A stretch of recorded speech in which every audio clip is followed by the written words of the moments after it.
Hi, Christian here at CES 2024. I just had a chance to look in the LG display. Actually, it's a suite on the exhibition floor, but it's really only for customers, they told me, so I got a special view of what they're showing there. This is specifically their automotive displays.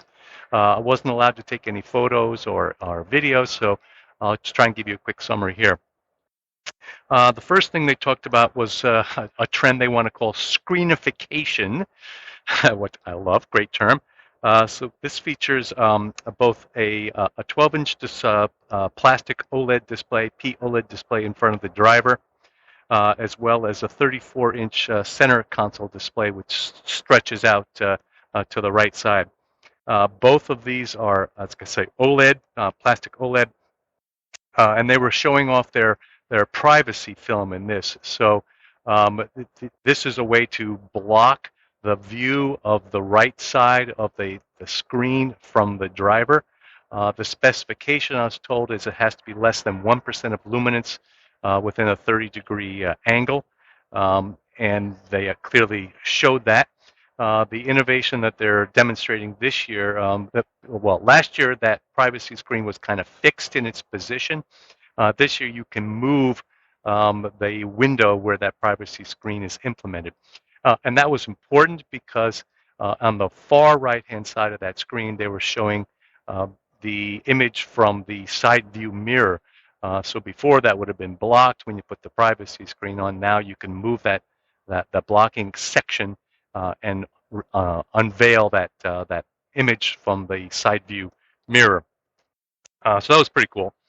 They also have an IR camera that they as part of this, so you can show the IR image to the driver at that point. It's basically an eye tracking solution, but it's just to show that they've integrated this eye tracking and I guess gesture face tracking solution into their software as well. But that's an under camera display that's actually part of the OLED.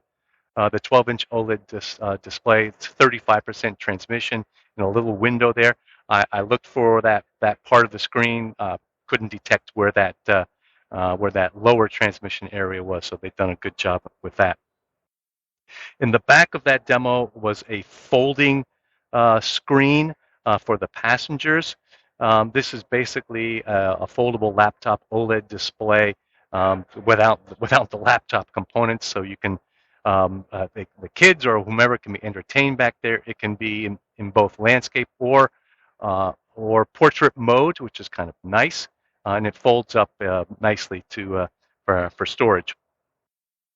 The next one they showed is they call their the evolution for SDV, software-defined vehicles, which is a big trend here at CES. They had two 27-inch OLED displays in the front of the screen. This is basically a kind of a pillar-to-pillar demonstration. And then they also had, this is interesting, a pop-up 8K by 2K LCD screen, which comes up in the dashboard. So you're driving along, and then up pops this screen. I presume that would be only useful when you're stationary, because it would be quite distracting, I would think, if you're driving. But that's what they were showing. Let's see. They had a transparent screen that they were showing, 45% transparency. And that was they were showing that in the back seat, kind of between the seats, so you could make some adjustments to the air conditioning or do some other things with it. So you kind of looked down at this that was between the seats. That was actually kind of pretty cool, a little bit different. Also shown was an 18-inch POLED rollable screen. This comes down again in the back for your passengers, a 30R bending radius, and very, very thin 0.7 millimeter glass. They also showed a 57-inch LCD.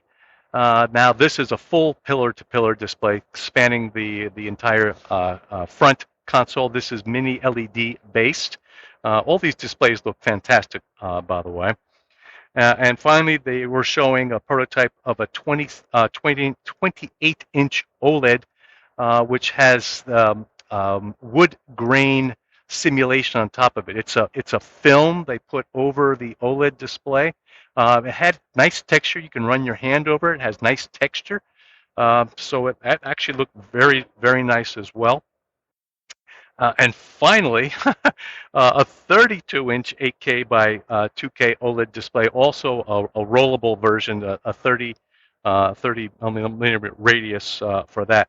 I asked when these things might be available for consumers, and they said mass production is in 2026. So that's kind of the realistic time frame for the tier ones and the automakers to start to integrate these into models. So maybe 26 models or 27 models. So that's pretty much all I know on their OLED and LCD displays. Chris Chinnock for Insight Media.